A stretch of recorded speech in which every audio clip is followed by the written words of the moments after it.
Manfred, the lamp must be replenished, but even then it will not burn so long as I must watch.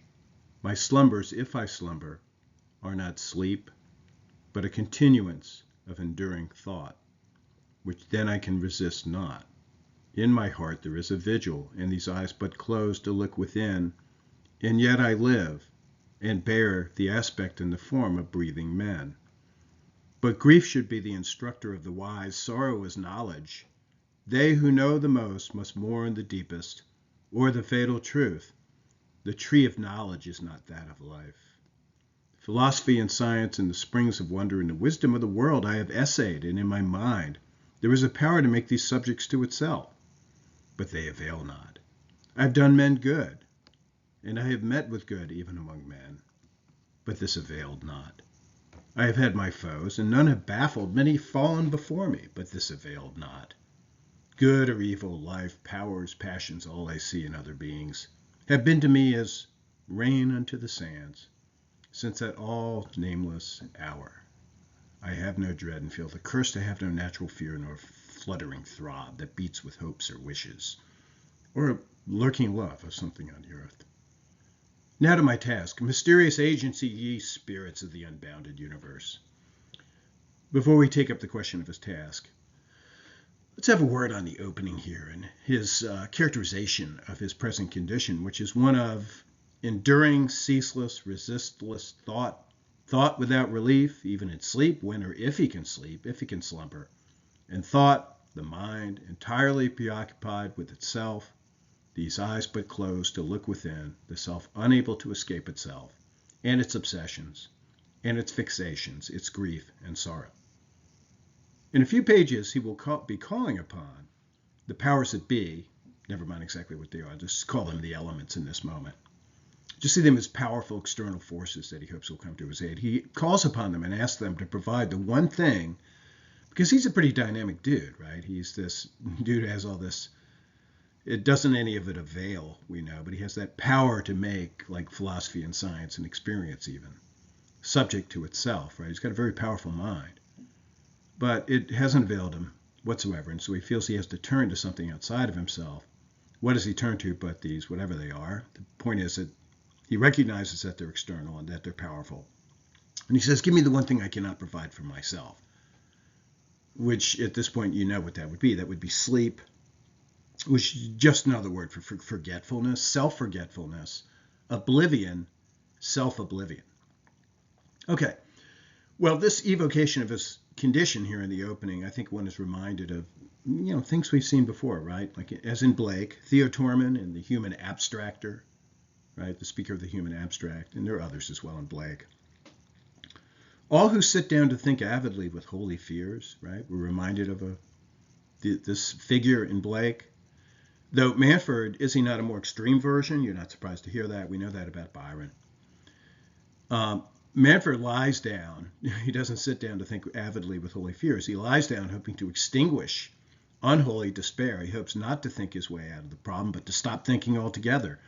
Thinking is the problem, right? So it's a more extreme form of what we've already seen in Blake. And I don't think just in Blake either, because in fact, do we not here have yet again an instance of that larger, more general critique of excessive rationality that we found in virtually every romantic we have studied thus far this semester?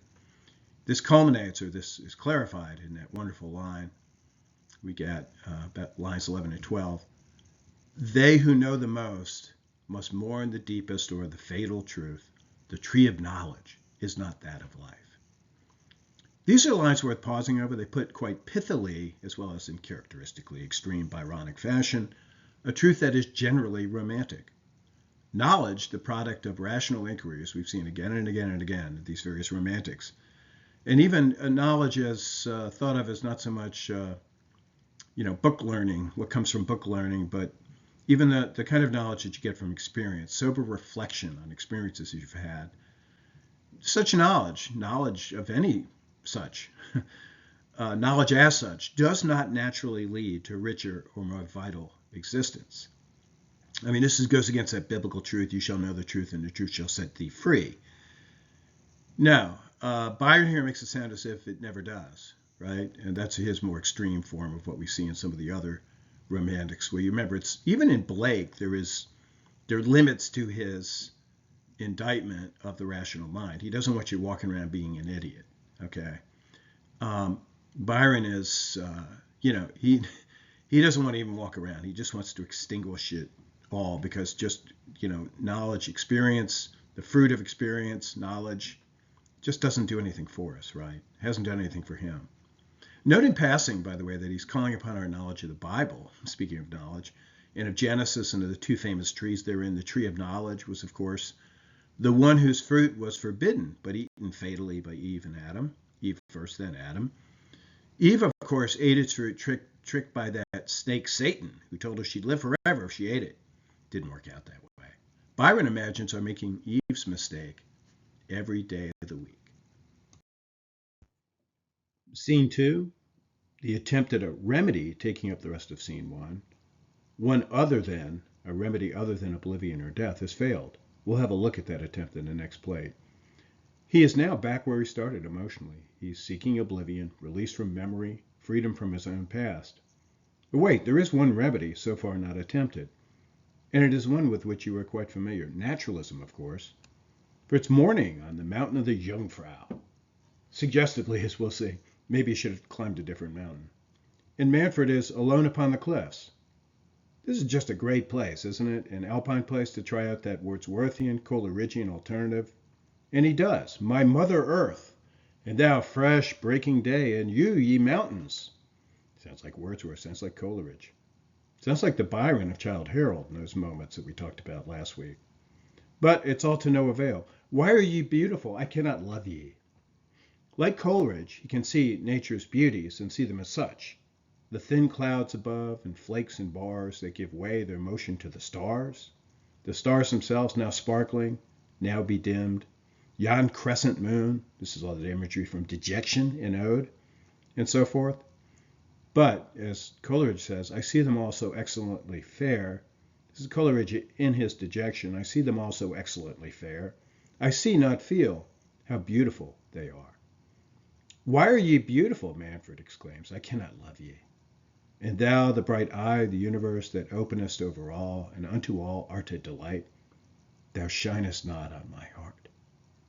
Naturalism fails. It's that simple. That visionary gleam has fled. Remember that line from Wordsworth. And know what we already know. Okay? It's sort of compensatory philosophy that in which Wordsworth engages as he continues after the opening stanzas of the Ode. Right? He engages in reflection, rationalization, some would say, but certainly offers philosophy as an alternative. Implicitly, he's even practicing this alternative, right, in the later parts of the poem, even as he endorses it, deliberately endorses it, and consciously endorses it as an alternative to inspiration, right? Calling upon it in his hour of need. Well, it's no good, as we already know this. This is no good for Byron. Byron has already tried it. Well, Byron's Manfred. Manfred has already tried it. In fact, it is the problem. Okay? He wants to escape from philosophy and its processes, right, and its practices. Little wonder that, inspiration and rationalization both failing, that he contemplates the plunge, suicide, and is withheld, as he reports, from such only by some power that lies within but might as well lie without, given that he has no power over it. Until a little bit down the road of the poem he does, and he shouts, Earth, take these atoms. You remember that scene. Tries to throw himself off the Jungfrau and is stopped by the chamois hunter, or he wouldn't have the rest of the poem.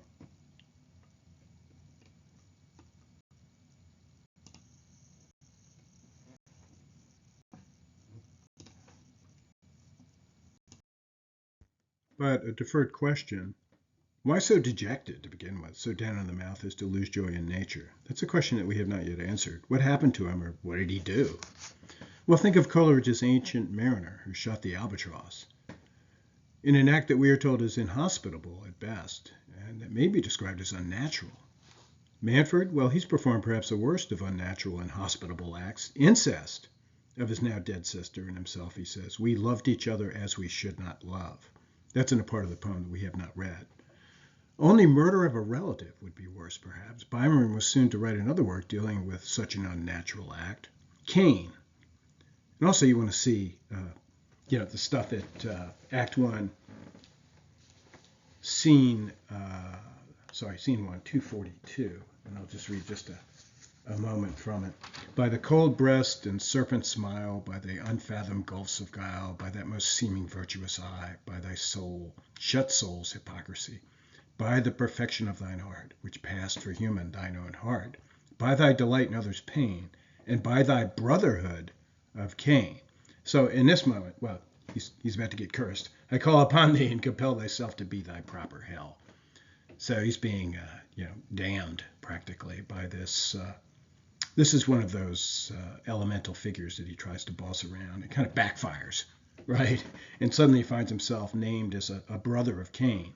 Explicitly, this is Manfred. This isn't even that later work in which, we actually have Cain showing up as a figure in the poem, right? So it's only murder of a relative, which is something that, the kind of act that interests Byron. He ends up writing about that most famous relative murderer, fratricide, if not a regicide, okay, Cain.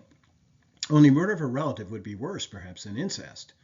And there it's questionable, isn't it? And here it is suggested, here in this poem, Manfred, it is suggested that his sister's death was somehow related to their love affair. So he's a soricide as well as a committer of incest, more or less, or indirectly so. Or certainly that's how he feels about himself. In the aftermath of both Manfred's and the Mariner's acts, the nature inhabited by the actor, who suffers barrenness of spirit, turns flat, bleak, powerless to redeem. You'll remember that. We went over that. The case of the Ancient Mariner. In Manfred's case, it might even be a little worse, characteristically Byron, isn't it? To make things worse. Poisonous. Yes, the chamois hunter, a Wordsworthian natural man, sort of like the leech gatherer. I hope he came to mind when you saw this chamois or chamois hunter come in and offer aid to Manfred. The chamois hunter prevents the suicide of Manfred and finds him surer footing. You remember this. There's some imagery there that he could find on his own. Something like a pathway down from the suicidal heights. I want to say that nature works through the chamois hunter generously. I will be thy guide, he offers. And you get the feeling that he's offering himself up as a kind of Wordsworthian solitary to Manfred. But any respite won thereby seems temporary. Soon Manfred will find the hunter's wine. He's offered this ancient vintage wine spoiled by blood upon the brim. It's a little bit like Macbeth's wife, right? The natural chalice being poisoned by his unnatural crime. The chamois hunter, well, sir, pardon me thy question and be of better cheer. Come, taste my wine, 'tis of an ancient vintage, many a day. It has thawed my veins amongst our glaciers. Now let it do thus for thine. Come, pledge me fairly. Manfred's response, away, away, there's blood upon the brim, will it then never, never sink in the earth? Chamois hunter, what dost thou mean? Thy senses wander from thee.